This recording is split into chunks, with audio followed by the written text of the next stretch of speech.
오늘 우리에게 주시는 하나님 말씀 함께 봅니다. 오늘 우리에게 주시는 하나님 말씀은 마태복음 8장 28절부터 34절입니다. 그러면 다 함께 읽습니다. 또 예수께서 건너편 가다라 지방에 가시매 귀신 들린 자 둘이 무덤 사이에서 나와 예수를 만나니 그들은 몹시 사나워 아무도 그 길로 지나갈 수 없을 지경이더라. 이에 그들이 소리질러 이르되 하나님의 아들이여 우리가 당신과 무슨 상관이 있나이까 때가 이르기 전에 우리를 괴롭게 하려고 여기 오셨나이까 하더니 마침 멀리서 많은 돼지떼가 먹고 있는지라.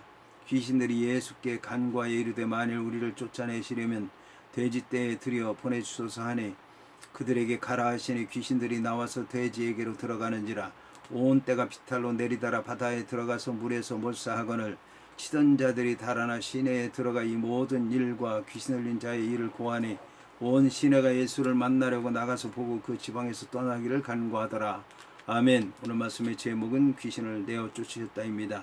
그러면 본문의 말씀을 통해서 함께 은혜 나누도록 하겠습니다. 이 본문의 말씀을 보게 되면 또 예수께서 건너편 가다라 지방에 가시며 귀신 들린 자 둘이 무덤 사이에서 나와 예수를 만나니 그들은 몹시 사람과 아무도 그 길로 지나갈 수 없을 지경이더라고 말씀하고 있습니다.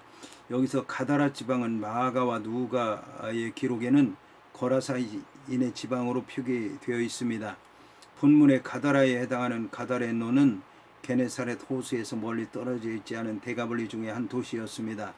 여기서 대가볼리는 팔레스틴에 있는 헬라 도시들의 연합체로서 대가 그러면 열을 얘기하고 볼리 그러면 도시를 얘기하는데 10개의 도시를 의미합니다. 반면에 거라사에 해당하는 게라세논이라고 하는 말은 가다라에서 남동쪽으로 약 12마일 떨어진 곳을 가리킵니다. 그러나 본문의 가다라 지방이라고 하는 표현은 마가와 누가의 기록과 어긋나지 않는다라고 얘기할 수가 있습니다. 왜냐하면 가다라라고 하는 말은 베레아 지역의 수도였기 때문에 가다라와 멀지 않은 곳에 거라사라고 하는 지역이 있어서 가다라나 거라사나 서로 이제 혼용해서 썼을 것이기 때문입니다. 복음서 기자들은 가다라 지역에 대해 익숙해 있었기 때문에 가다라 지역의 명칭을 통일시키지 않아도 무방했을 것입니다. 이 지역은 이방인들의 거주 지역이었습니다. 이는 돼지떼들이 그곳에 있었다고 하는 사실로도 알 수 있습니다. 왜냐하면 유대인들은 돼지를 부정한 짐승으로 생각했기 때문에 유대인들이 사는 곳에서는 돼지를 거의 볼 수 없었기 때문입니다. 본문의 귀신 들린 자 둘에 해당하는 두오 다이모니조메노이에 관해서 마가와 누가는 예수 앞에 등장한 귀신 들린 자를 한 사람만 언급하고 있습니다. 이는 아마 이들이 다른 한 사람은 젖혀두고 증세가 보다 더 심각한 한 사람에게만 주의를 집중시켜서 기록했기 때문인 것 같습니다.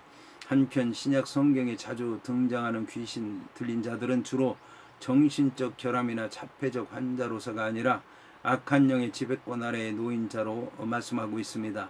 그런데 이러한 귀신 들린 자들이 예수님의 공생의 기간 동안에 특별히 두드러지게 나타났다고 하는 것은 하나님의 나라 확장에 대항하기 위한 사단의 극렬한 저항과 무관하지 않을 것입니다. 마가와 누가는 귀신 들린 자들이 무덤 안에 거하였다고 기록하고 있습니다. 한편 가다라 지방에는 석회암으로 이루어진 언덕이 있었고 그 언덕 위에는 고대 무덤들이 있었는데 그 무덤들은 조그만 방이나 굴처럼 되어 있었습니다. 잘 알려진 대로 유대인의 무덤은 동굴처럼 되어 있으며 성벽 바깥에 흔히 만들어져 있었습니다. 아마도 귀신 들린 자들에게는 이와 같이 어둠침침하고 음산한 동굴 같은 무덤이 거처하기에 더 좋았을 것입니다.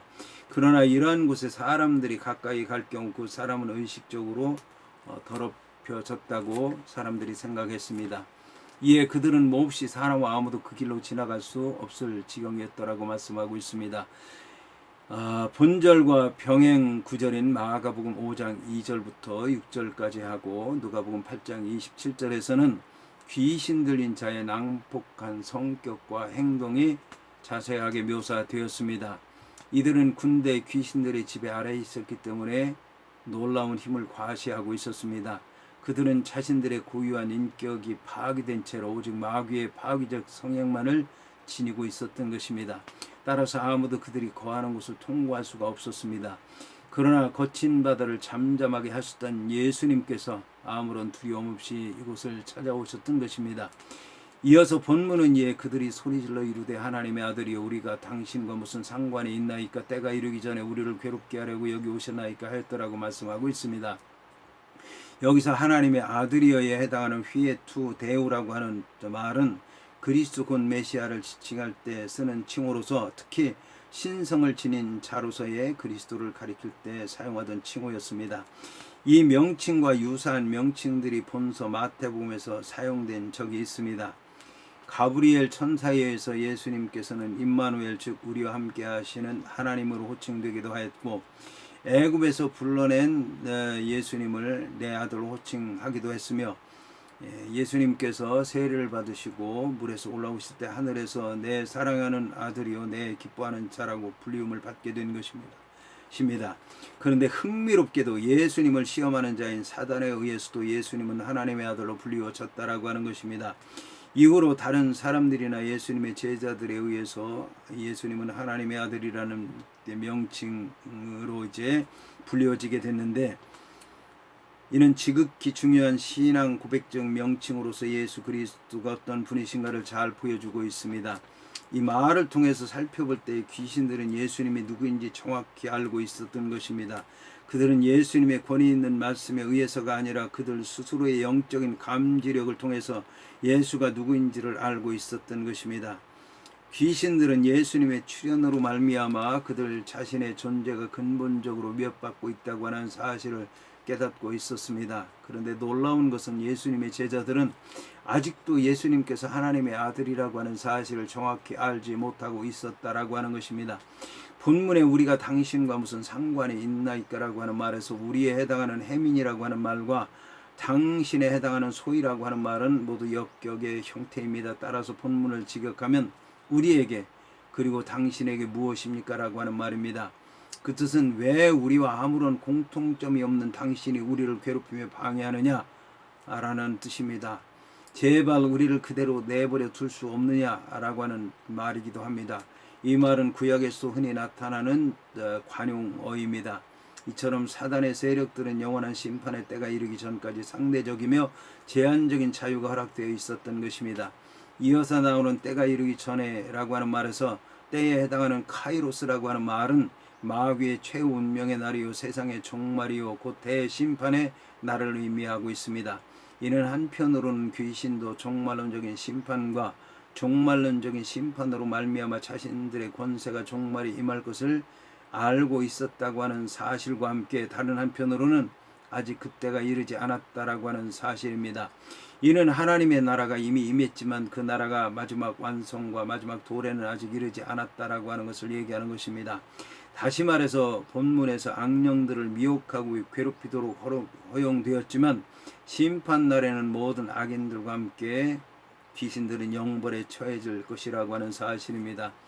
결국 본문의 말은 그들이 예수님께서 그 심판주시라고 하는 것을 알았다는 것을 얘기하며 지금 즉 그때가 이르지도 않았는데 무적행에 던져지지 않을까 하는 두려움에 떨고 있었다라고 하는 것을 얘기하는 것입니다. 한편 이 때가 이르기 전에 예수께서 귀신들의 활동을 억제하시고 추병하셨다고 하는 것은 종말의 순간에 예수께서 귀신들을 모두 심판하실 것이라고 하는 말에 대한 전조적인 행동인 동시에 이미 하나님의 나라가 이 땅에 임하고 있다고 하는 사실을 분명히 보여주신 것입니다. 본문에서 여기 오셨나이까라고 하는 말과 관련해서 귀신 들린 자가 여기라고 말한 것은 온 지구상의 모든 사람을 심판할 종말 개념과 연관된 때가 이르기 전에라고 하는 말과 결부시켜 볼 때에 미혹과 파괴를 일삼는 귀신들의 활동에 자유로운 이 땅 전체를 가리키고 있는 말입니다. 그런데 예수님께서는 종말의 날이 이르기 전에 이 땅에 하나님의 아들로 임하셨던 것입니다. 한편 괴롭히다라고 하는 말은 고문하다, 고통을 주다라고 하는 의미로 사용되었습니다. 여기서 귀신들이 예수님에 의해서 고통을 당한다라고 하는 것은 귀신들의 존재가 위협을 당하다고 있다는 것을 뜻하는 것입니다. 귀신들이 하나님의 피조물들을 괴롭혔듯이 귀신들도 예수 그리스도에 의해서 괴롭힘을 당하고 있는 것입니다. 귀신들은 이방인들의 선기의 때가 이르기 전까지는 이방인들 안에 머무를 수 있다고 생각했던 것입니다. 하지만 마지막 때가 이르면 사단의 세력이 완전히 파멸될 것입니다. 그때까지 귀신들을 물리치는 그리스도를 따르는 제자들에게 고난이 위임되었습니다. 이어서 본문은 마치 멀리서 많은 돼지떼가 먹고 있는지라고 말씀하고 있습니다. 마가는 돼지떼의 수요가 약 2,000마리라고 밝히고 있습니다. 한편 마태는 돼지떼가 멀리서 먹고 있다고 하는 보고를 상세하게 함으로써 자신의 기록이 사실이라고 하는 것을 얘기하는 것과 동시에 돼지떼가 바다로 몰서하는 것이 단순히 사람들의 소동에 의해서 돼지가 놀라서 도망쳐서 이루어진 것이 아니라 예수님의 신적인 능력에 의해서 되어진 일이라고 하는 것을 얘기하고 있습니다. 구약에서 돼지는 발굽의 쪽이 갈라졌지만 되새김질을 하지 못하기 때문에 매우 부정한 짐수로 분류되었습니다. 따라서 돼지고기를 먹는 것은 가증스러운 일로 여겨졌습니다. 히브리 문헌에서 돼지는 자신의 행동을 분별하지 못하는 어리석은 여인으로 비유되기도 하였고, 신약 성경에서는 이미 거듭난 뒤에 죄악의 길로 돌아가는 바람에 사람이 비유되기도 하였습니다. 이어서 본문은 귀신들이 예수께 간구하여 이르되 만일 우리를 쫓아내시려면 돼지떼에 들여 보내주소서 하였더라고 말씀하고 있습니다. 마가와 누가는 예수께서 이 귀신 들린 자를 만나자마자 귀신 들린 사람에게서 나오라고 명령했다고 밝히고 있습니다. 이에 대해 귀신들은 예수께 간구했습니다. 이는 마귀의 활동도 결국 하나님의 주권 아래 있다고 하는 것을 얘기하는 것입니다.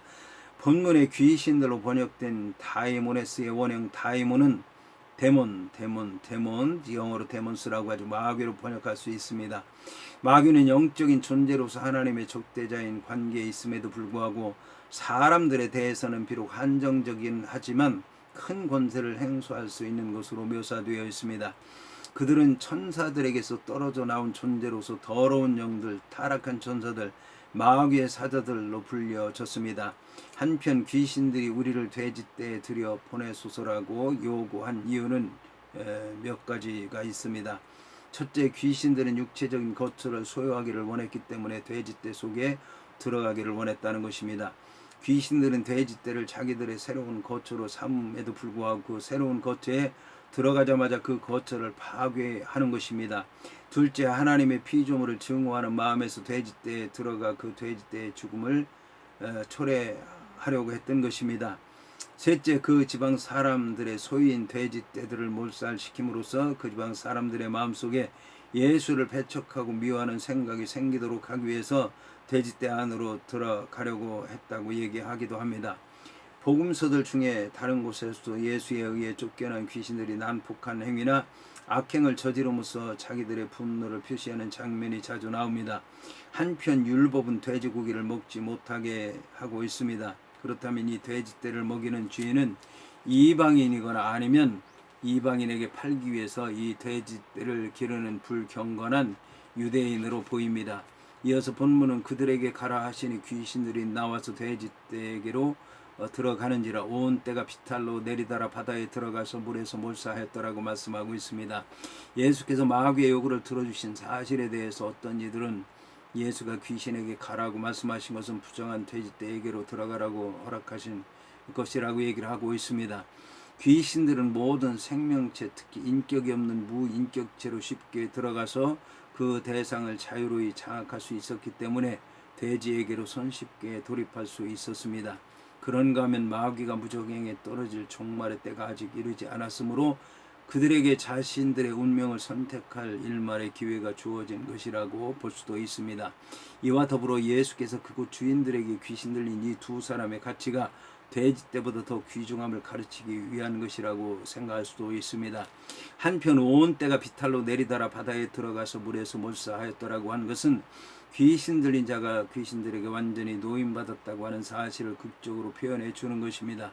여기서 몰사하였다라고 하는 말은 바다로 빠져 들어간 주체인 돼지떼를 단수형으로 취급했지만 물에 빠져 죽은 존재에 대해서는 복수형으로 사용한 것입니다. 이는 돼지떼로 하여금 내리달아 바다로 들어가게 만든 내면적 원인은 귀신이기 때문에 단수로 쓰였지만 실제로 죽은 것은 돼지떼였기 때문에 복수로 쓰였다는 말입니다. 이처럼 대자연의 주인이신 예수께서는 천하보다 귀한 한 생명을 구원하시기 위해서 그 천하 중 일부를 희생시키는 선택을 하였던 것입니다.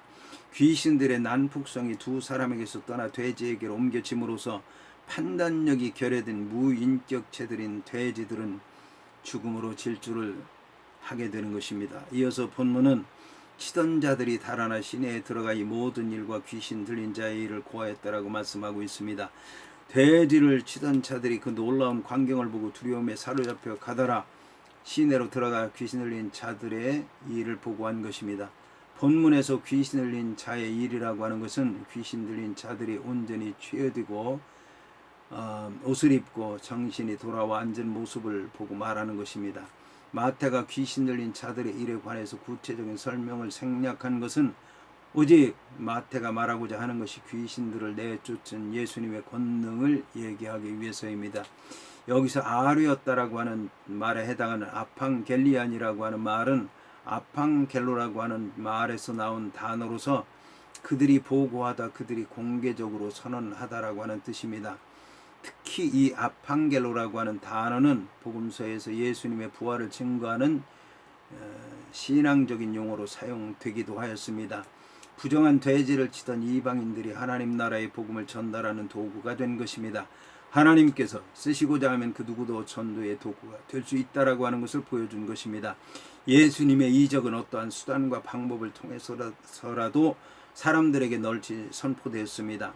이로써 하나님의 나라는 확장된 것입니다. 이어서 본문은 온 시내가 예수를 만나려고 나가서 보고 그 지방에서 떠나시기를 간구하다라고 말씀하고 있습니다.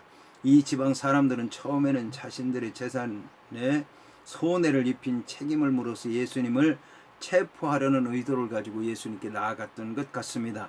하지만 그들은 예수님을 보자 그 위협에 제압당해서 단순히 그곳을 떠나달라고 간청했던 것으로 이해할 수가 있습니다. 여기서 온 시내라고 하는 표현은 그 성 안에 사는 사람들을 환유적으로 나타낸 표현입니다. 마가는 이제 이 사람들을 단지 그들이라고만 기록한 데 반해서 마태는 예수님을 만나기 위해서 성 안에 모든 사람들이 나온 것처럼 표현하기 위해서 온 시내라고 보도하여서 당시 그 지방 사람들의 많은 관심을 가지고 있었고 크게 당혹했다라고 하는 것을 생생하게 보여주고 있습니다. 그러나 그들은 마귀를 물리치시고 귀신 들린 자를 구원하신 예수를 환영하러 나온 것이 아니었습니다. 그들은 2,000마리에 이르는 돼지떼를 죽게 하여 자신들에게 경제적인 손실을 입힌 놀라운 능력을 가진 자를 자신들이 거주하는 지역에서 떠나도록 하시기 위해서 나왔던 것입니다. 여기서 그 지방에서 떠나시기를 간구하다라고 하는 말씀과 관련해서 우리는 두 가지를 생각해 볼 수 있습니다. 하나는 사단은 사람들의 마음속에 있는 그릇된 생각을 불러일으켜서 그리스도를 반대하게 한다라고 하는 것입니다. 특히 사단은 온 신의 사람들의 마음속에 부정적인 두려움을 크게 주입시킴으로써 자연히 온 신의 사람들과 예수님 사이를 완전히 결별하도록 유도했던 것입니다. 둘째, 사람들은 예수께서 행하신 기적, 곧 가엾은 사람들에게서 행하신 선한 일에 대해서는 아무것도 알지 못했다라고 하는 것입니다.